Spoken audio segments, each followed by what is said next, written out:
Hi and welcome to another episode of the Getting Things Done podcast from Vital Learning.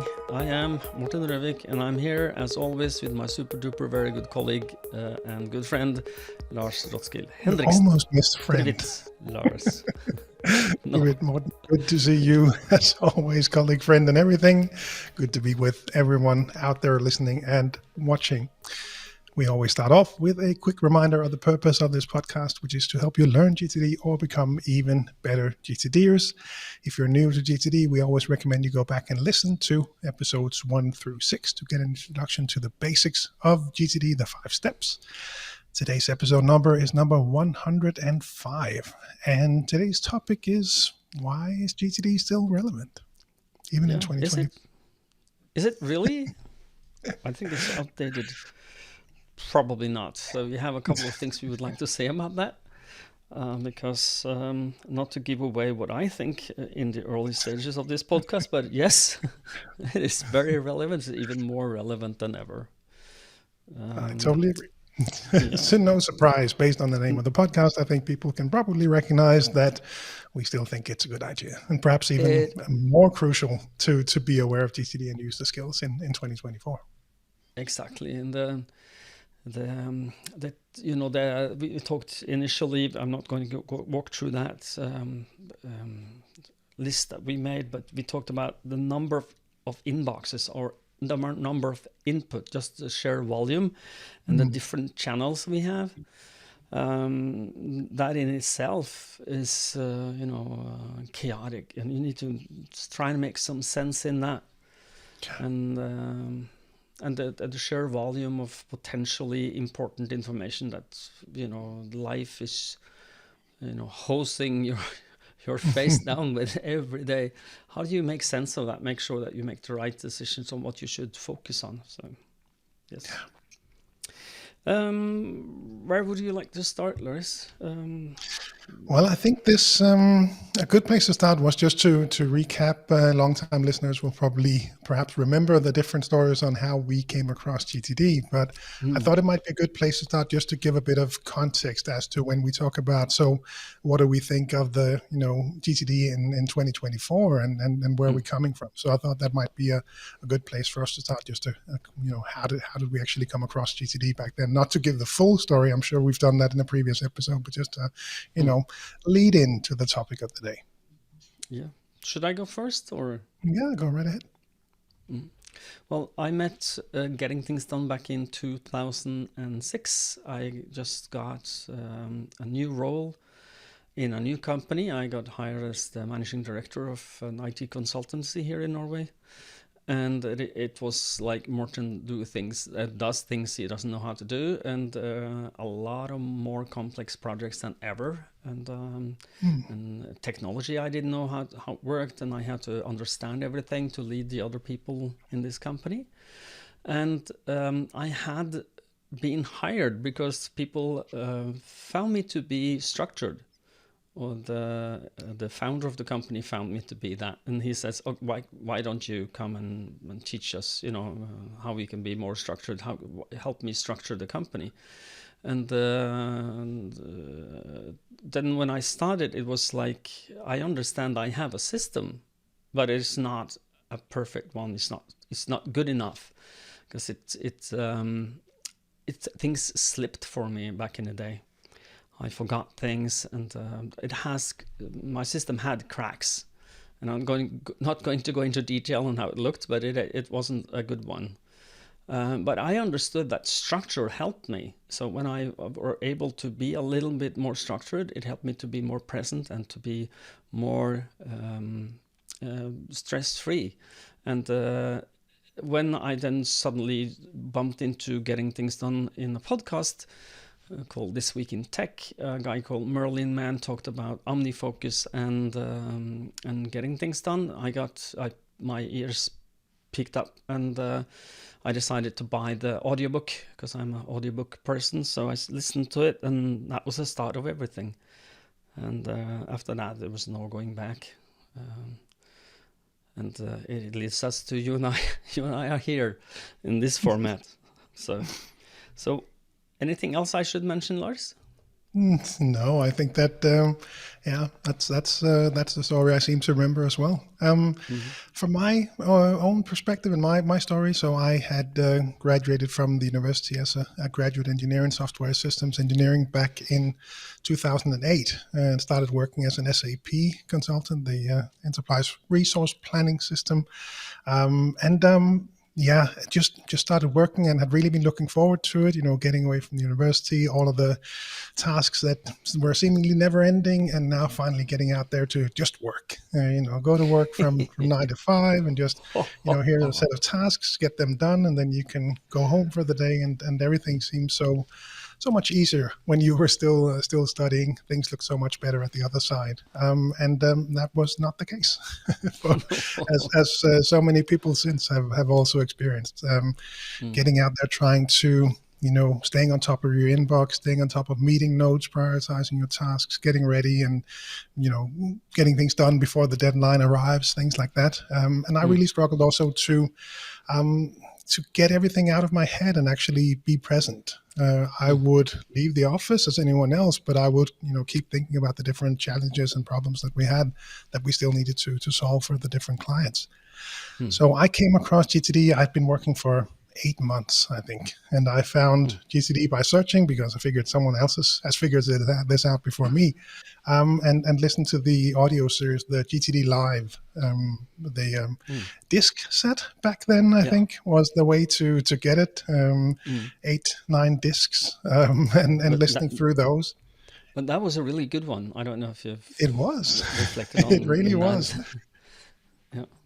And David on stage, and just all the good jokes and everything, and I think we spoke about this before, that these are actually available now in the official GTD podcast feed, that you can go back and listen.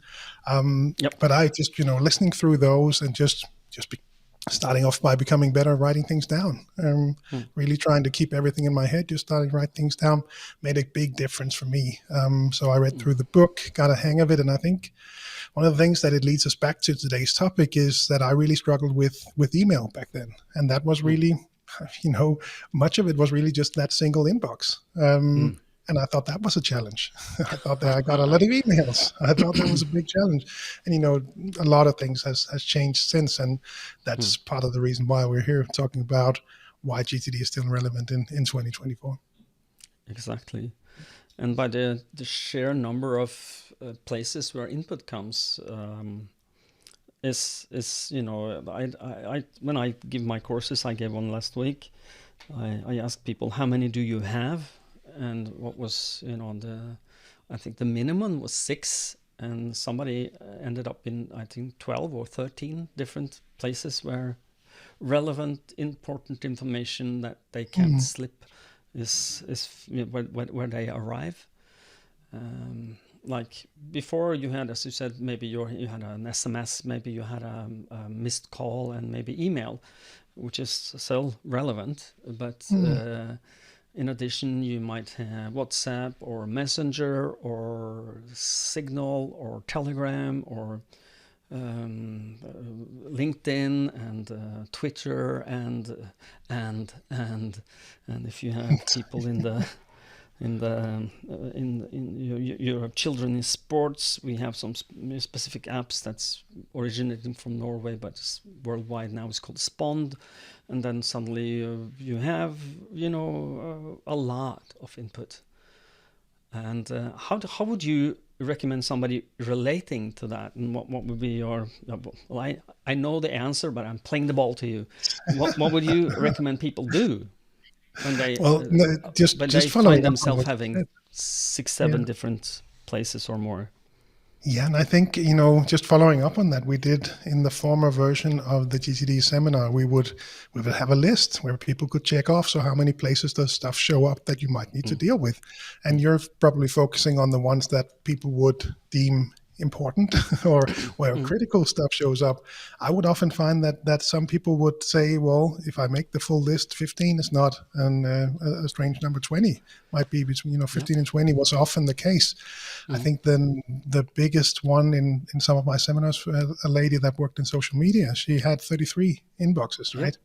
And I had this discussion with people so many times over the years, when delivering GTD speeches, for example, where people would say, things are so much better now because we have these different inboxes. We have these highly specialized tools where all the stuff goes into, much better than email. And, from some perspectives, yes, that will certainly be a help. And we have these specialized locations for different important information. But again, if you don't then put all that in a trusted system that you yourself can then work with, then we have a problem, because that is really a challenge. So I'm going to sit down and work, and I'm going to look in 13 different inboxes to figure out what I'm going to do. That's just not going to work. So it's it's been a challenge, and that's really one of the big challenges now is the amount of inboxes that just show up in people's working lives.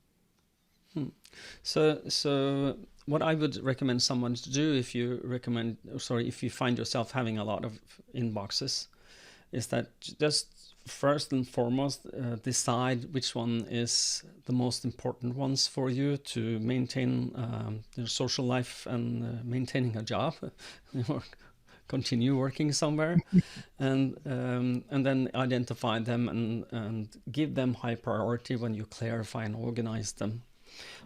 In getting things done, the second step is called clarify is the second step, where you clarify all your inboxes. And then I suggest that if you haven't done this already, or if you're GTD, you're learning GTD, to identify those and make a short list so that you can then check them off as I have done this. So that we say that in clarify, you should clarify all your ins every 24 to 48 hours. So every day or every second day. I would recommend every day, but if you can't, sometimes life happens. But to clarify them, and then make sure that you're clarifying the most important ones. And then the second strategy would be to then, for whatever you have rest in places where potential relevant and important information flows to you, is to set aside either funnel, like say if you have two different emails, funnel them into one, or copy them or forward them into one so that you have one system at the end, or copy and paste it into your system. So if you have an SMS, you want to put that into your system, copy that and put it into your list manager. Copy it in, and then deal with it from there. And then what I found is beneficial for my coaching clients, I don't know if you've found that, but if you have a lot of inboxes that you really need to check, but it's not urgent, like 24 to 48 hours, you can do them every 3 days or once a week, where you have a checklist where you walk through them as maybe part of your the day before your weekly review, for instance. You do a clarify, where you clarify all the other inboxes. So I found some people find that beneficial. So if it's not urgent that you reply or get back to people there, maybe not necessary to do it every day or every 48 hours. So any comments on that, Lars? Do you have something to add? Yeah, no, I think this builds on what we spoke about last time with having these daily GTD checklists. That list of inboxes for me to go through, that is just so helpful. And I really enjoy checking them off every day. It's so simple to uncheck them, and then I look at my physical inbox. It's empty. Hey, check mark, already done. Right. So that was the case this morning. And nice and easy. The memos app, all cleared out. No, I think there was one in there, and now it's done. It's so nice to really just walk through these. But the challenge, of course, is that these exist, and every 24 to 48 hours. That's the standard recommendation. Some will be quicker, some will be less urgent, like you say. So my mailbox at home, I check that once a week probably, because nothing critical urgent shows up there. So I'll just at random times when I think, oh, now it's time, or I can get the boys to do it, just to give them some activities as we walk home. Then that's how we proceed with them. But of course if we look at, so why is this now more challenging than ever? I think, when the book came out, the complexity was really for people at higher levels in organizations. And today there's just so much complexity for all of us. And it's just moving so fast. So we have this number of specialized inboxes and separate systems, could be CRM systems, sales systems, whatever it might be, that are maintained for a shared overview for people that working across clients or across projects, that we need to have some kind of shared overview. So of course it's helpful in that respect, but the complexity just grows for that personal productivity system, because there are so many different places.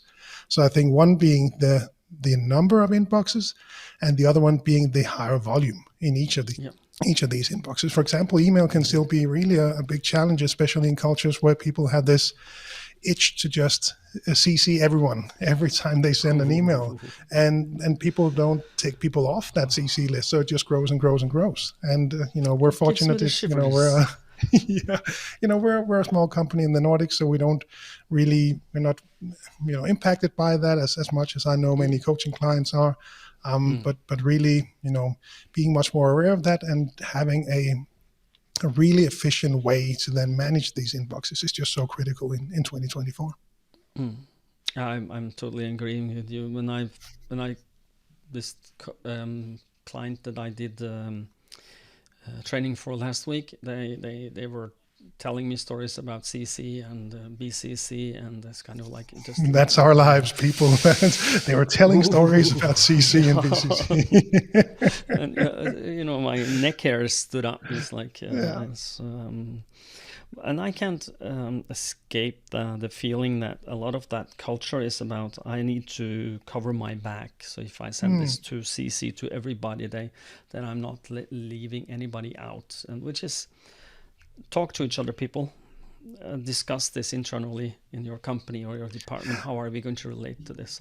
Absolutely, make it really clear. I'm always reminded by an IT project that I worked on. Yeah, that must be about 10 years ago now, where I was a project manager on part of a big IT project, and I would encourage people to put me CC, because I had my GTD system up and running, and I would love to just stay on top of things, so I knew what was going on. Then I stopped and someone else took over my role, and he had a completely different approach. He said, if you CC me, that is an escalation. So that means that I need to be aware of it, and we will bring that up in meetings with different stakeholders and everything. So it's very different. And, each of those can be correct. It really depends on how you want to structure that. So like you said, make some clear standards for this communication. Yeah, and just to be in agreement with what we are in agreement of, because if you're not making agreements about how you're going to relate to this, everybody's going to use their own standards. It's going to be a mishmash. So I don't really care how you solve that, but just make it uniform and try and make it company culture, that this is how our company policy, this is how we are, In my book, CC email for me is for my information. I don't have to read it. It's no actions for me. It's just for my information. But somebody have different, ways of doing that. But just agree upon what you want to agree upon, and then write it down and make it policy. But I just had a meeting with a potential new client last week. I met with them, and they had an Outlook seminar, I would say, internally, where someone had taught them some different tips and tricks. It did certainly sound like someone had read the GTD book as well, and there's some of them were very GTD related. But one of the challenges that they then had, I spoke to the IT department, the head of IT, and they said they had gotten so many calls afterwards because they had been taught to set up different rules. They had not understood the different impacts of them, and now they were missing emails. And one of the things was that she had told them to set up CC emails, let them move to this folder. But people hadn't really understood what was happening, and now people were getting calls saying, "Hey, well, why aren't you reacting to this?" Well, it's in that folder. I didn't know there were any emails in there, right? So certainly it can be helpful if you had these standards set up. Then you can set up these rules. But be aware, and as we always say, you gotta understand the process as well. Then the tools become important, and GTD, these rules in Outlook can certainly help, or Gmail, or wherever your emails are. Yeah. No, and I totally agree with you. I haven't heard that before. That's because I teach people how to do the CC sometimes when I do a seminar, and just create a folder where your CC emails come in, and they are just skipping the inbox, and you will have a growing number of unread emails in that folder, which then should be on a checklist for read through FYI emails on CC. So this is not lost for you. So I haven't heard that from in the wild before. So but, no, it was very much of a challenge. They were a fairly small IT team supporting a pretty big company. It was pretty impressive, the volume of people, the number of people they could support across all the different tools and apps that they were using. But that one had sort of stood out to them that, maybe we should have approached this differently. And that's where GTD came into play. The other thing that I wanted to touch on when it comes to capturing, so we talk about this number of email inboxes or other inboxes that just show up, and try to limit it, like you mentioned, as a really good suggestion. But some you're just stuck with as part of your job, and then of course that's where the GTD practice comes into play. The other one was that searching out information. It's just so easy to overload yourself as well with all of your good ideas and ideas to research as well. There's so much information out there, and with the internet, there's so many good things about the internet. Not trying to avoid that, but you can just always do better. There's always more information you can seek out. Read more news or read more whatever you're reading. It can be difficult for some people to kind of stop or at least slow down that process of trying to capture too many things. At least that's what I often come across when I come across those people that just are asking, how do we set up this really complex organizational systems for reference information? And that is often, for me, that is at least often a trigger to maybe look into how much are you capturing? What is actually going on here? Why are we retrieving so much information that we then need to figure out how to organize? Yeah. I shared, this is, there are some tips and tricks that can make your life a lot easier. A good structure from the company side when it comes to files and what goes where. We had a big discussion in that seminar I had last week, where people they use Teams, and then they used a folder structure on a shared drive, and then a personal structure, and then some department structure for files, and it's kind of like a big mess. And we discussed where do the files live, and how do I find them again? And I shared with them my file naming convention, the nomenclature of what I suggest you use. And 3 or 4 people then, before the end of the first day, they installed a text expander version for PC, where they can expand and create this structure when you create. Because the idea here in my suggestion here is just make it easy for you to find something. So give it a date, give it a what is it, what is it about? And the format, is it a PDF, is it a Word document, is it a screen dump, who is it from, or who are you sending to? And then this what I call the status of that thing, like if it is a contract, is it signed, is it final, is it and then just to do that and help yourself. And then I found you don't need folders, you just need search. It was something about contract with Lars. Okay, think all contract with Lars, or something that has to do with I sent a screen dump to Lars regarding OmniFocus sometime last year. So it's 2023 OmniFocus Lars. Boom. Super fast, super easy. Yeah. But that's really required with the amount of information that then shows up. So the amount of information is one thing, the complexity of the information is one thing, and then how quickly things change. And that also really sets requirements and standards for your system. How quickly do you then need to be able to respond to different things, right? Yeah, indeed. Another thing that I find, I don't know if you're ready to leave reference material Yeah, absolutely. Yeah. I think this sort of the way I thought about it was more of a sort of generic overview because, for example, the impact of the volume then impacts how you're then going to clarify and organize, as you already touched on. But you were heading in one direction. Let me go back to that. Yeah. So I just wanted to head on to contexts, and for those of you who are fresh with getting things done, context is the way to group tasks or next actions, as we call them, in getting things done. You group them by where are you going to do them, or what tool or situation do you need to be in.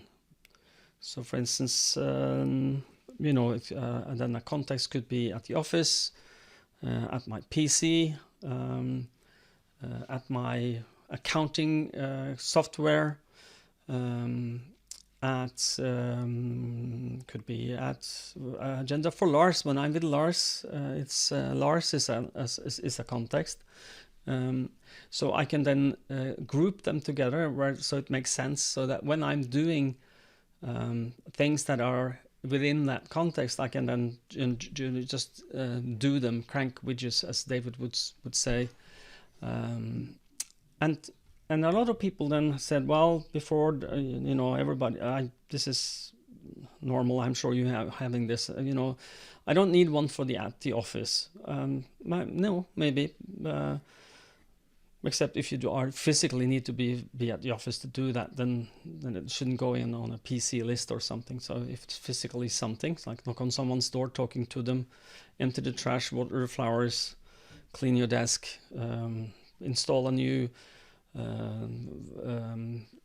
monitor on your desk in the office. So you still need office, but a lot of people tell me, and I'm sure you see the same, is that well, I don't need a lot of context. I need just me PC. And then my PC list is growing and growing and growing, and I have too many next actions there. And first, I just want to point out the more or less obvious fact, at least for you and me, is that you should only have one next action per context, per project, as long as they are in parallel. You can have more than one, but then on a different context. Does that make sense? Did I explain it correctly? I think so. I think I know what you meant. Yeah. Okay. Let's hope that everybody understands this, because a lot of people say, well, I know the next 5 actions on this project. Let me just note them down and all in next actions list on PC, for example. And then your brain will look at that list and you will see 5 different things connected to the same project, and you will look at it, and then your brain then has to choose which one goes first, and that is not a good way of handling it. It should be just one next action visible on your next actions list in the same context. The reason being is that you shouldn't need to think. You should just choose without thinking a lot. So, but I'm sure you come into the same. What would you answer someone say that, well, my PC list is out of order, is too much on, and I feel overwhelmed. I feel it repels me more than it attracts me. What would you say, Lars? Yeah, that sounds familiar. I actually had this reflection in my own system on Friday last week. So we do these shared weekly reviews with part of the community in Denmark, community.vitallearning.dk. If you're in Denmark, you can join us there. We just hang out for an hour virtually and do the weekly review together, and then just share some reflections at the end. And one of my reflections was that my list had grown too long. That was not work related, that was at home. And I had 16 items on my home list. 16 items for some people, that's no problem. 16 items for me, that felt like a lot and difficult for me to choose. So I went in and looked through the list and made some new lists. And I think I actually split it into 4 different ones, one being Mac, one being outside, one being inside, and one being with the boys.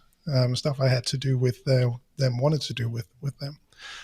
So making sure that you have the right lists. And coming back to the topic of the day, I think that's even more critical. Clarifying can be a lot more complex because the volume is so high. Work perhaps is even more complex than before, and things are changing so quickly. And then that also sets new standards for how flexible you need to be with your system. So you really need to be much more aware of the list that you want to see in there. And we try to limit the amount of information that goes in, really being critical. The seriously part of the what's the next action, is this actionable question that you have appended over the years, Morten. Really being much more aware of then so the stuff that does go on the list. And sometimes there'll be more busy times than others, so those lists will grow longer than you would normally expect, and really be much more aware of the flexibility of the system that you then need to apply to your own practice and your own system. Yeah. Well, one of the things that I would like to, if we just zoom out a little and see this from like a bird's eye view, when it comes to, because clarifying is just make decisions. Am I going to do something about this? Yes or no? And then seriously, yes. Am I going to do something? And if you say, yes, you are committing to something, and then how do you make that decision to what to commit to do something about? And if you then zoom out really big, it is with the horizons of focus model, where you need to understand what's your purpose of, why are you on the planet? What's your values? What's your principles? And what is your vision for when you live that life where your purpose and values and principles are in harmony with what you are doing? How does that look and how does it feel? And what are your goals, your long-term goals to 12 to 24 months in the future-ish? And then what's my areas of responsibility and accountability? So what am I accountable for delivering on, and what's my responsibilities? And to get down to at least or you don't have to start on the top and know your life purpose, of course. That's not very easy thing to do. It becomes clearer though the older you get, especially if you work with getting things done and use the horizons of focus model. But when you are if you know what your responsibilities are, so areas of accountability and responsibility, if those are clear for you, it's easy for you to see, is this maintained at a level I am feeling comfortable with? And is this really my responsibility to do something about? And if not, it's not, you should say, no, I'm sorry, this is not my responsibility. My plate is full. I can't say yes. So use that as the first level of defense for whatever you let into your system. And I just want to be clear for everyone who wants to learn getting things done. It is so easy just to say yes to everything, and you end up with too much to do. Even if you get more efficient, you are not more productive. And I will explain a little bit what I mean with that. Is that if you are efficient, you get a lot of things done. But if you're productive, you're doing the right things, and you get a lot of the right things done. And not necessarily all, because that's not possible, but because there's always more to do than there is time, as David would say. And but you have to really, it's the way of scaling things down, and then just making sure that you're not committing to something that's not in accordance, at least with your areas of accountability and responsibilities. And then, but still, there can be too much. So what you do then, Lars? That was an easy question. Thanks, Rod. Yeah, I'm just playing ball. No, but you made the transition exactly like I wanted to do, and one of the key things that I did want to make sure that we covered in this episode, which is, clarifying is critical and so important, and then also, being more aware of your higher horizons, the horizons of focus, especially the areas of focus and accountability, making sure that you have set the right standards for yourself, that you are maintaining things at the right level, that you want to maintain them, and that you're living up to your own standards, that you're not trying to achieve standards that are too high, all things considered. And I think this should be more frequent than yearly, that you're really, reestablishing those standards for yourself for each of these areas of focus and accountability, because things change over the year, and there are so many things that we want to get done, and the way to overwhelm your system and your list is just to maintain way too high standards for yourself in each of the different areas. It could be at home, it could be at work. In both places, it's easy to overwhelm yourself, and that leads back to the amount of information out there that you can just search out at any given time, because your presentation can always be better.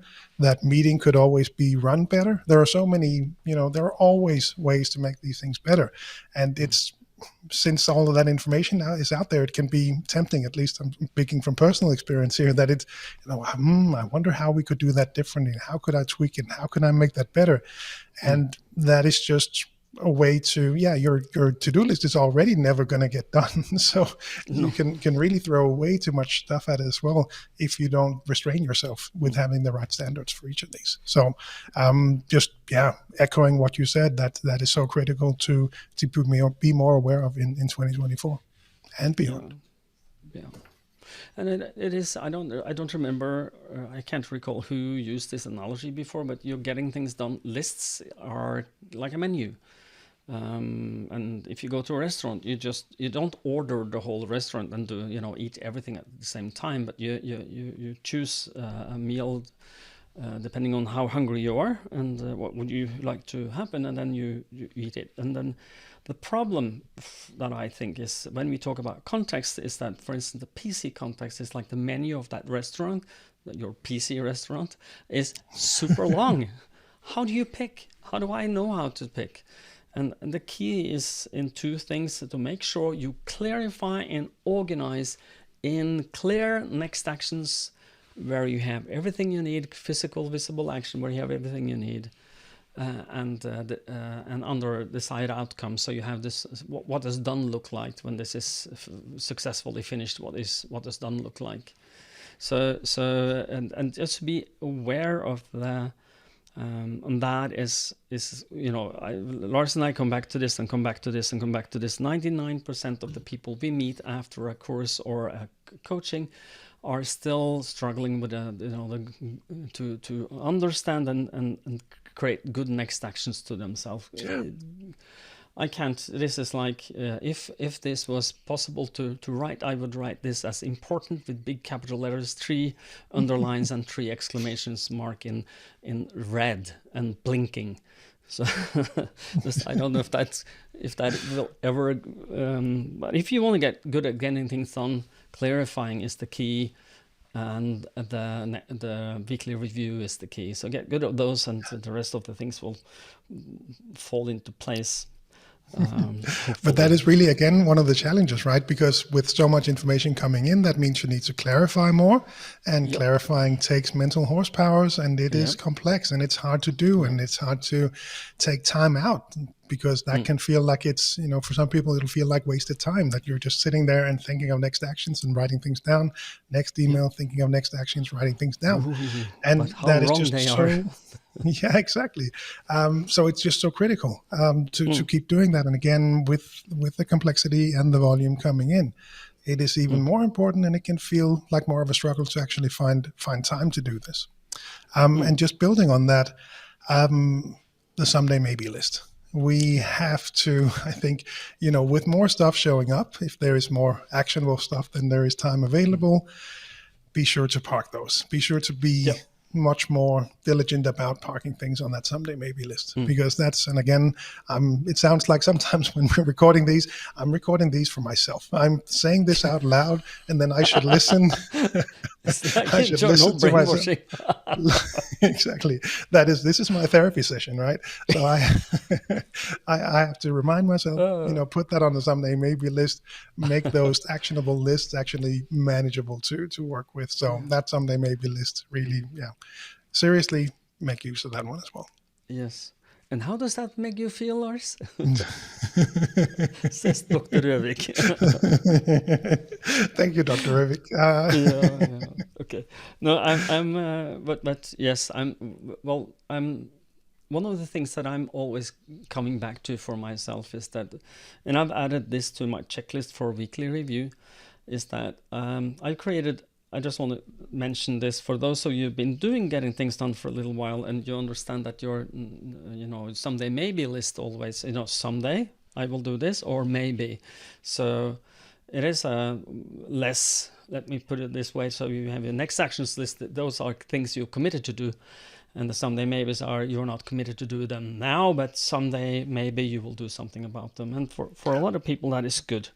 But if you understand your someday maybes are big, and then your next actions lists are growing and getting, you're not attracted to them anymore, you're more repelled by them, then I would suggest that you might want to look into creating another category called decide outcomes and next actions on hold, or paused, or something like that. You call it whatever you want, and those would keep both next actions and decide outcomes that are going to happen, but not right now.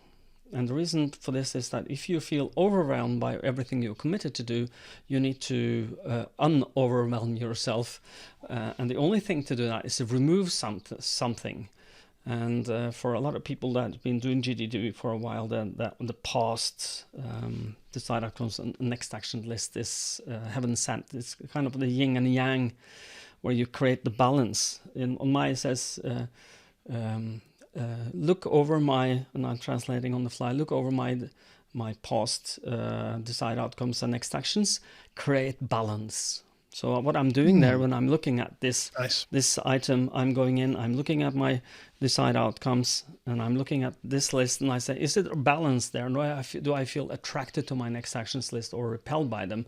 Am I attracted to my decide outcomes? Do I want to fulfill them? And make them done, finish them? Yes or no? And if not, I have to ask myself why. What is wrong here? And often it is the balance that's wrong. If you're good at creating next actions and decide outcomes, that kind of then you don't have an excuse for not doing things unless you have too many things to do, and the sheer number of things overwhelm you. So, how does that absolutely. Yeah. No, and I think that is a good tip, and we've mentioned it a couple of times. The on hold list from that we, I think, share in the level 2 seminars as well. Yeah. It was a very helpful category for me to establish. I will still use my someday maybe list for the majority of things, and if there's a part of me that feels bad about putting it on the someday maybe list, then I have that sort of it's pretty close. Don't worry, it's still there, and you can just enable it and activate it when you feel that the time is right. But it was really helpful for me to make sure that I move these things around in my system, because on my list right now I have 10 next actions to do at the office, and all of them are pretty straightforward. So it's just nice, and it's so much more productive in getting them done, and it's so much more productive in feeling good about all the stuff that I'm not doing, that I'm able to park those on those lists. So for me, I think I've mentioned this now, it must be 4 years, I think, that has been my project to limit the amount of projects and actionable things on my list. And now I'm actually getting to that place where it is starting to really feel good. Woohoo! The therapy is working. The therapy is working. Yeah. We started this podcast in 2019. That's 4 years ago. So it lines up. It does. I'm happy for you, and I'm also I'm happy for me too, because as we've been talking about, of course it is a little bit, you learn when you teach people. That's what we tell everyone who wants to become a trainer, by the way, is that you learn getting things done by teaching it to others, and that's what we are doing here. We're trying to teach you listeners and viewers on YouTube what we know, and give this the methodology to you, so that you can get better lives, or at least get in control of what you can get in control of, and try and lower your stress levels. So I just want to come back for a little. You mentioned something that, the reflection, and when people say I don't have time for reflect and decide, and the biggest problem in the modern world for anyone that's like a potential client of ours, they have too much to do. There is too many things that potentially they can do something about. And if you just the Thinking Fast and Slow is a famous book. Read it. Thinking Fast and Slow, by who is it again? I don't. Kahneman. Yeah, nettopp. He's I think it is a Nobel Prize winner in mathematics or something like that, chemistry. Sure. Not at least for Thinking Fast and Slow. He's not an author. That's not his author. He didn't get a Nobel Prize for that in literature. But he is a very noble and fine gentleman. I'm sure I never met him. But Mr. Kahneman, he tells us very clearly in that book, you need to slow down to speed up. That's, by the way, a quote from David Allen, is that you can't make decisions with your gut all the time. Many of the decisions that we do these days in this modern, fast-paced world needs reflection. You need to just slow your processor down and slow your brain down and take time to think something through until the extent of, as much as you think you should, to create desired outcomes. And for instance, a lot of people that I know is just saying yes to everything that's in front of them, and anything that receives the email in their email inboxes is, yes, okay, of course I will do this, and do not do any kind of reflection. Is this actually something I should do? According to my areas of focus and responsibility. And if you don't do that, then your list will grow. If you're always a yes person, or if you then on the top of that is a time optimist, and forget to time you take it takes the 10 minutes times 3.14. Time it with pi is always a good idea. If you're on top of that, you end up getting too much to do. And without that reflection, that little step back and say, okay, what is this?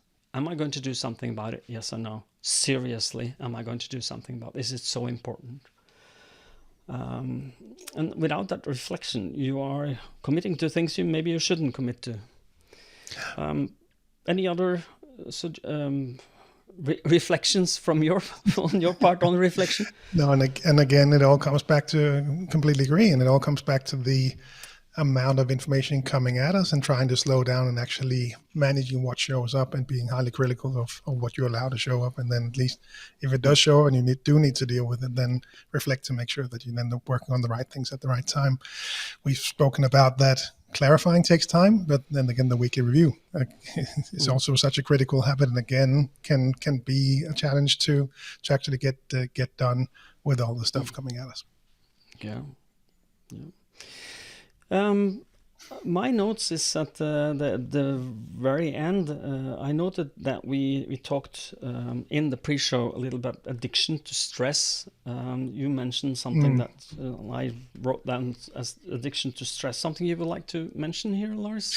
Yeah. I think that was that came from my experience in working with individuals in high sort of complex information environments. There just seems to be sort of a level that your brain gets stuck at, so to speak. So what do I mean? So when you work in really complex environments with a lot of complex information, it just seems that your brain sort of gets into the habit, and that's how complex the world is. That means that when simpler times show up, meaning when I disconnect from work, my brain is still looking for that complex amount of information, and that is when I will then reach to Google News. Reach the same level of stress. Yeah, exactly. And I didn't take the stress perspective on it, but perhaps there is something to that in that you're just searching out for, there must be some information here to feed my brain, because that is what I do 9 to 5.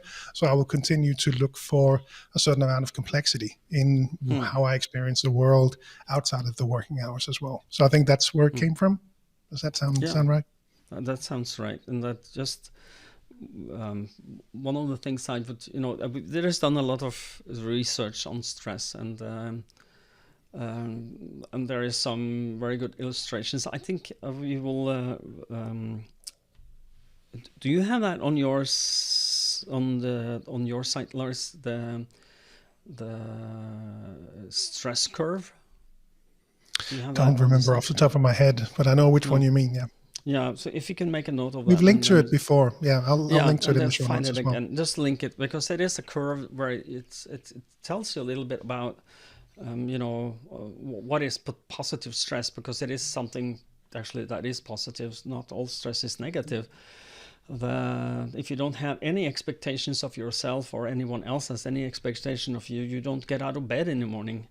And expectations and commitments are what drives us to achieve something. And if nobody expects anything of you, or you don't expect anything of yourself, you don't have stress. You sleep, or less, and if you do that too much, you will get depressed. So don't do that. But to have you get up, you get to do something, and then the stress level rises throughout the day, and in the morning maybe you will get more positive stress, because it's like, I used the analogy of the Ferrari, where when you don't know getting things done, you don't know you actually have a Ferrari, which is your brain. And you're not using it optimally. So when you apply getting things done, it's like applying a good wholesome service for your car, where they oil up everything, and everything can move smooth and fast. And then you come to what I call the optimal experience of getting things done, is that you can drive that car at the right level of speed, with the right level of excitement, because you can be excited by being stressed. I'm doing this, and this there's wind in my hair, and it's a little too fast through that curve, but I managed. And you feel a mastery of your work and your life, and you feel like, well, I'm doing well here. But if you drive too fast, that's if you say yes to too many things, you try to do fast. It's like, okay, the tires are not gripping as they should in the curves now. I feel that my system is not working, and I'm getting a little scared. And that emotion is when you have too much stress. If you have too much stress for too long time, you will be burned out. And we have an episode on how you can get there. If you'd like, you can look at that or listen to that. But to have the right amount of stress is not bad. But as Lars says, it can be difficult, even if you are long-term GTDers, just to shut that off. And I don't know if it's because I'm older than you, Lars. So I'm at the age where, well, okay, when I finish my work, I don't have to think about it. It's not like, but I understand. I read emails, or not emails, but I read news with the same intensity as I do my work. So I just want to follow the world, and maybe I also have some part of me going, I need a little. Maybe I'm also addicted a little to stress. Okay, it's confession time here now. I'm on your couch now, Lars. Yeah, exactly. Welcome to Dr. Lars. Yeah. No, but it is, you, the listener who's been listening to this, you understand. Lars and I are not perfect. We are not. We are human beings. All we want from getting things done is to help us and achieve a stress-free productivity, which leads again to the freedom that we want to do what we want in our lives. And we are on the road with you, and we are your companions through that journey of learning, getting things done. So perfection is not what we're looking for. Exactly. Yeah. What do you think? Are we at the end of this episode? I think so. I think the sun is, it looks like the sun is setting on your end. So that's perfect, Yeah, perfect timing as well. Part of the reason why I also was hoping we could do this episode today was that there was, that's a nice view. For those of you not on YouTube now, you have to go and check out Morten's or my channel to see the view outside Morten's window. Part of the reason why I wanted to do this episode was that, I think I mentioned it last time, but the last 6 months, I've seen more people on sick leave with stress than I have since I started with GTD. So I don't know what the specific reasons are, but hopefully this will help to more people to pick up GTD or improve their GTD practice, or pick up just some things that will hopefully help them in all this, because things are moving faster and faster. It's not going to slow down. AI is not gonna give you that peace of mind.